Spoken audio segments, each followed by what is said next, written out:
Assalamualaikum warahmatullahi wabarakatuh. Bagaimana kabarnya anak-anak kelas 9 semua? Miss berharap kalian dalam keadaan sehat semua ya. Baiklah, pada kesempatan kali ini Miss Andri akan membahas tentang kisi-kisi PKN kelas 9 untuk persiapan ujian sekolah. Baik, untuk poin-poin yang akan kita bahas pada kesempatan kali ini, Miss sudah tuliskan di papan tulis. Untuk poin yang pertama, pengertian HAM. Masih ingatkah kalian dengan pengertian HAM?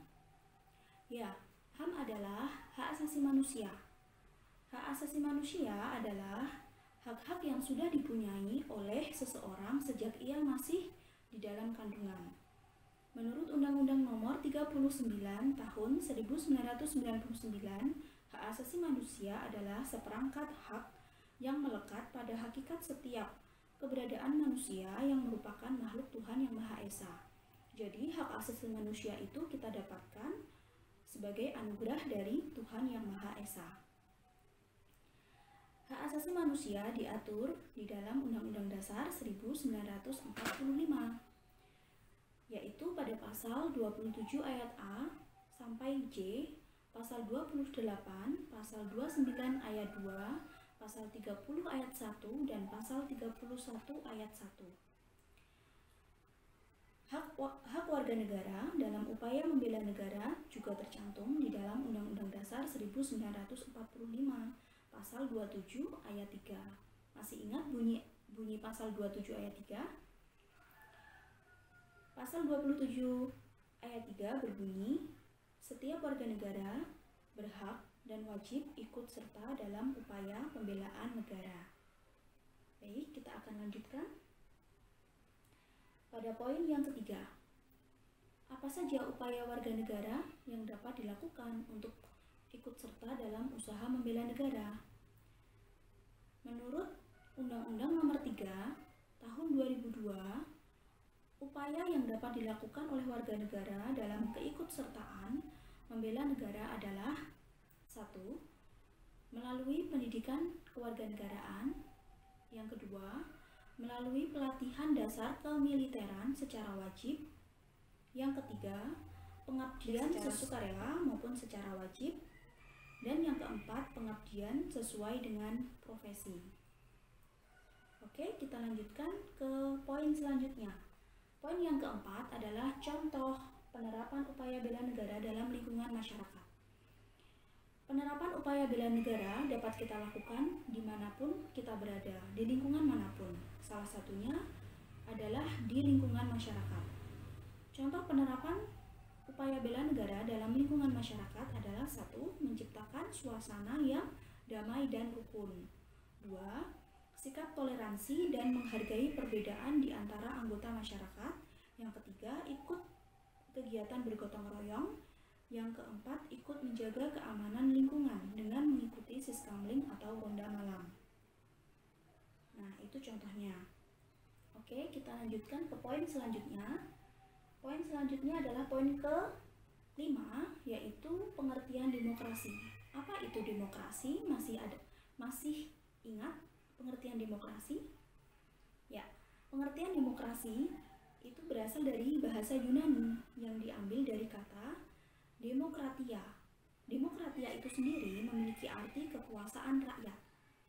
Demokratia berasal dari dua kata, yaitu demos yang berarti rakyat dan kratos yang berarti pemerintahan.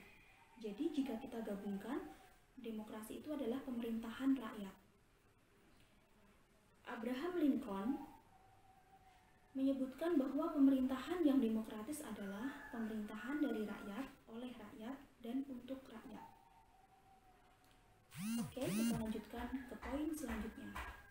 Poin yang ke-6 adalah ciri-ciri negara demokrasi. Apa saja ciri-ciri negara demokrasi? Apakah kalian masih ingat? Ciri-ciri negara demokrasi itu yang pertama adanya kebebasan individu. Yang kedua, adanya jaminan terhadap hak asasi manusia. Yang ketiga, kebebasan mengenyam pendidikan. Yang keempat, berkonsep hukum secara nyata. Yang kelima, pemerintahan secara nyata berada di tangan rakyat. Yang keenam, adanya pemilihan umum. Yang ketujuh, mayoritas suara terbanyak jadi keputusan. Yang kedelapan adalah kebebasan berorganisasi dan berkoloni. Oke, kita lanjutkan ke poin selanjutnya. Pengertian kedaulatan rakyat. Apa arti kedaulatan? Ada yang masih ingat? Kedaulatan adalah kekuasaan tertinggi. Kekuasaan tertinggi di dalam suatu negara atau kesatuan yang tidak terletak di bawah kekuasaan lain. Jadi intinya, kedaulatan itu adalah kekuasaan tertinggi di dalam suatu negara. Kedaulatan memiliki 4 sifat. 4 sifat itu adalah: 1. Tidak terbatas. Apa artinya tidak terbatas? Tidak terbatas adalah kekuasaan tersebut tidak dibatasi oleh kekuasaan lain. Dan jika terdapat kekuasaan lain yang membatasinya, maka pasti kekuasaan tertinggi yang dimiliki tersebut akan hilang. Jadi intinya, sifat kedaulatan tidak terbatas adalah kekuasaan tersebut tidak dibatasi oleh kekuasaan lain yang lebih tinggi. Yang kedua, permanen. Artinya, kekuasaan tersebut akan tetap ada selama negara itu masih berdiri.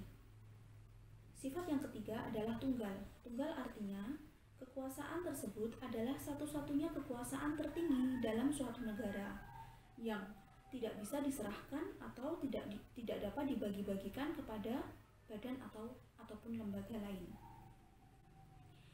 Sifat yang keempat adalah asli. Apa artinya asli? Asli berarti bahwa kekuasaan tersebut bukan berasal dari kekuasaan pihak lain yang kedudukannya lebih tinggi.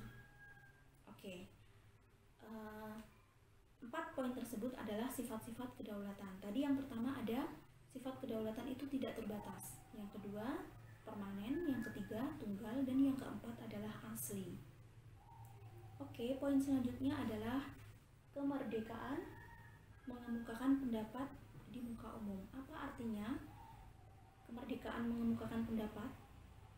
Ya, jadi setiap warga negara itu mempunyai hak untuk menyampaikan pikiran, baik secara lisan, tulisan, dan sebagainya, secara bebas namun bertanggung jawab, sesuai dengan ketentuan peraturan perundang-undangan yang berlaku di Indonesia. Oke, kita bahas poin selanjutnya, yaitu bentuk-bentuk mengemukakan pendapat di muka umum.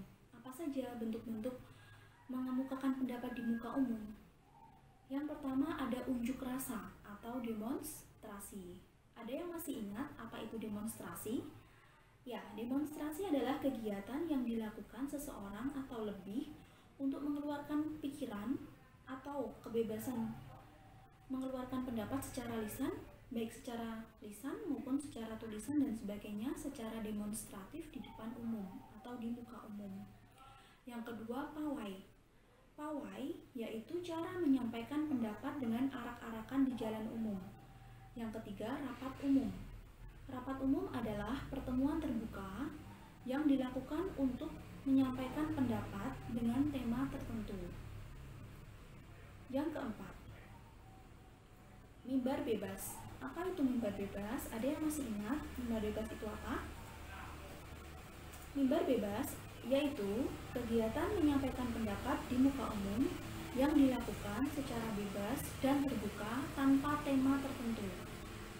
Nah, itu adalah bentuk-bentuk mengemukakan pendapat di muka umum. Oke, baik, kita lanjutkan ke poin selanjutnya. Poin yang selanjutnya adalah tentang kebijakan publik. Kebijakan publik itu disebut juga dengan kebijakan umum. Atau kebijakan publik itu merupakan macam-macam program yang ditetapkan oleh pemerintah dalam arti luas untuk mencapai tujuan masyarakat. Atau dengan kata lain, kebijakan publik adalah suatu keputusan-keputusan dari lembaga yang berwenang atau pemerintah yang menyangkut kepentingan masyarakat luas. Kebijakan publik biasanya dituangkan dalam peraturan perundang-undangan seperti undang-undang, peraturan presiden, peraturan daerah, itu adalah bentuk dari kebijakan. Globalisasi merupakan suatu proses saling keterkaitan dan ketergantungan baik antar negara maupun antar manusia di seluruh dunia. Melalui proses perdagangan, perjalanan, budaya populer, maupun bentuk-bentuk interaksi yang lain, sehingga batas-batas suatu negara menjadi semakin sempit. Oke, selanjutnya kita bahas tentang dampak positif dan dampak negatif globalisasi. Kita mulai dari dampak positifnya. Ternyata globalisasi itu membawa dampak positif dan dampak negatif pada suatu negara. Dampak positifnya adalah adanya perkembangan ilmu pengetahuan dan teknologi. Kemudian adanya supremasi di bidang hukum, semakin menguatnya demokrasi dan tuntutan terhadap diberikannya hak asasi manusia dapat dicapai.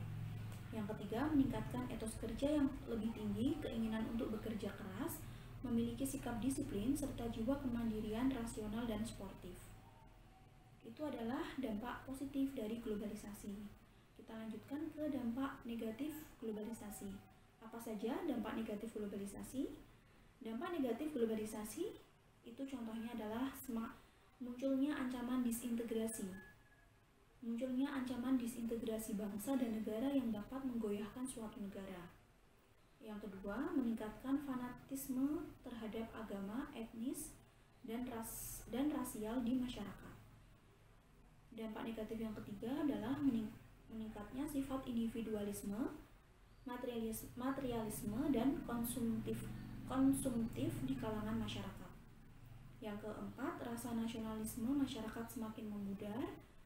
Yang kelima, kecintaan akan budaya-budaya lokal semakin memudar. Dan yang keenam, rusaknya tatanan norma dan moral masyarakat karena mengikuti budaya dan gaya hidup negara lain yang tidak sesuai dengan norma dan budaya negara kita. Baik, poin-poin itu udah disampaikan ya. Sekian pembelajaran PKN untuk kelas 9 pada kesempatan kali ini. Miss harap kalian terus belajar, walaupun belajar di rumah kalian harus tetap semangat, dan semoga kita selalu sehat, selalu dilindungi oleh Allah Subhanahu wa taala. Dan Miss cukupkan sekian pelajaran PKN hari ini. Wassalamualaikum warahmatullahi wabarakatuh.